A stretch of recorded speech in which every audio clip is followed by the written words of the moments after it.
Chapter 10, pages 277 and 278, there's a section called Academic Freedom. It's a sensitive and vital concern to the educator. Uh, it's an academic freedom. That's freedom to control what one will teach and to teach the truth as one discovers it without fear of penalty. It's the opportunity to express yourself and your philosophy. Um, yes, we all have Common Core standard or student learning outcomes or whatever, regardless where we teach, whether that be college level, whether that be in a public school setting, as long as you're teaching the standards, they don't care how you're teaching it. That's academic freedom. Teach it. As you know, this semester, how many times have you seen someone in evaluating how I'm teaching or what I'm doing? You've not. That's that academic freedom. It's assumed that I'm hitting all of the objectives, and that my style, yes, may be different than somebody else's, but it's being effective. So I've got that. I've got the freedom to flip a classroom, whereas not a lot of people are flipping to the extent that we are flipping. But I have that opportunity. That's academic freedom. Academic freedom for elementary and secondary teachers. It's more limited than it is for higher education faculty. It's not generally recognized for elementary and secondary teachers.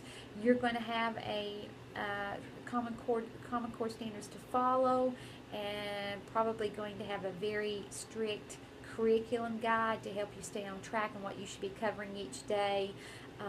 Lots of handouts, lots of testing. Just the nature of the way the public school system is set up, there's not a lot of room for academic freedom on your part. Before arguing for academic freedom and free speech in the classroom, a teacher must show that she or he did not defy legitimate state and local curriculum directives, followed accepted professional norms, and acted in good faith when there was no precedent or policy. So there's really no point in you going in yelling for academic freedom. I think most teachers would agree they're so busy just trying to hit the standards. There's really no time. It'd kind of be like if you went out in your classroom in the next few years and just started doing PBLs all the time, and you weren't abiding by the rules. Well, if they find that you're defying the legitimate state and local curriculum directives, the curriculum guides, if you've not followed acceptable professional norms or act in good faith, then they could possibly dismiss you from your position. So there's not a lot of academic freedom for elementary and secondary teachers. If we move toward where I'd like to see us move, to where we're PBL and in the elementary and middle, and then flipped in high school, I think there'll be a lot of academic freedom, because you'll be able to build and do and come up with creative activities and ways of teaching the students.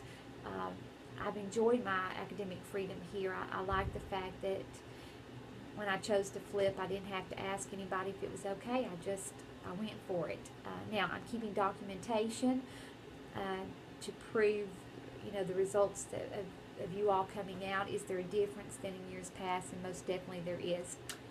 Just sorry to bust your bubble, not a lot of academic freedom. No time for academic freedom where you're going to.